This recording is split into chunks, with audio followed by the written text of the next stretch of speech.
Imaginez l'un de vos tubes préférés repris par l'un des artistes français les plus écoutés et découvrez la réaction inattendue de son auteur. Aujourd'hui, Alain Souchon parle enfin de la reprise de Full Sentimental par Gims.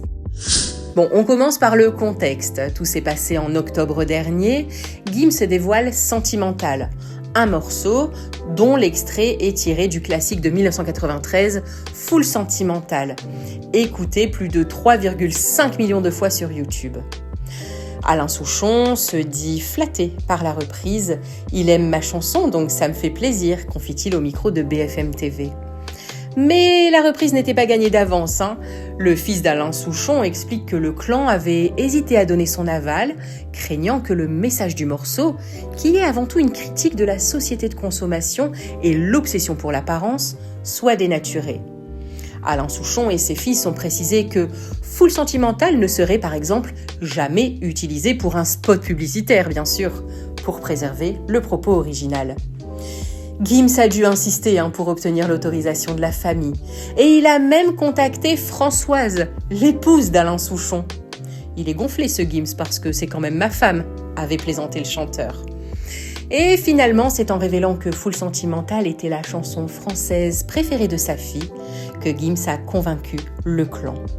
Et Pierre Souchon ajoute « C'était un extrait éditorial, donc le fond n'est pas repris et le message reste intact. » Au final, Gims s'approprie le morceau à sa façon, gardant la mélodie mais changeant le fond. Une collaboration improbable, mais qui reste respectueuse et qui fait le buzz et montre comment un classique peut traverser les générations. Imaginez toutes vos médailles, celles que vous avez remportées au sommet de votre carrière, qui disparaissent en une nuit. C'est exactement ce qui est arrivé à Soria Bonali. Soria, vous la connaissez tous, la patineuse française aux performances légendaires. Championne de France de 1989 à 1997. Championne d'Europe de 1991 à 1995 et multiples médaillées mondiales. Une icône de la glace qui a marqué son époque et qui traverse aujourd'hui une période très compliquée. Sa mère, gravement malade, un triple cancer, est hospitalisée en ce moment dans le Minnesota. Soria s'est rendue aux États-Unis pour veiller sur elle. À son retour chez elle, à Las Vegas, catastrophe. Son domicile a été cambriolé et toutes ses médailles historiques ont disparu. Ces objets sont inestimables sur le plan sentimental. Et c'est sur Instagram qu'elle a posté des photos d'archives et a lancé un appel à l'aide aux habitants et aux prêteurs sur gage, demandant à ce que ces médailles soient retrouvées. Soria y partage son émotion, sa colère, sa frustration et tristesse, mais aussi sa lucidité. Certaines personnes pensent qu'il vaut mieux voler que d'aller travailler. Je prie pour que personne ne les fasse fondre.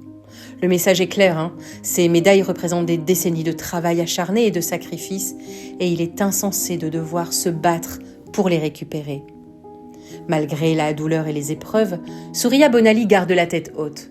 Aujourd'hui coach, elle continue de transmettre sa passion et son énergie à la nouvelle génération. On espère tous que ces trésors seront rapidement retrouvés. Kate Middleton fait son grand retour et son nouveau blond fait déjà jaser sur les réseaux. Après quelques semaines d'absence, la princesse de Galles a été aperçue au Musée d'Histoire naturelle de Londres, aux côtés du prince William. Et si tout le monde parle de son sourire et de sa posture impeccable, ce sont surtout ses cheveux qui ont captivé l'attention. Kate a dévoilé une chevelure plus claire, remarquée depuis ses vacances en Grèce et son passage à Balmoral. Selon les stylistes, cet éclaircissement serait naturel, effet soleil et vacances. Mais les internautes s'interrogent. Simple choix esthétique, fatigue résiduelle ou perruque?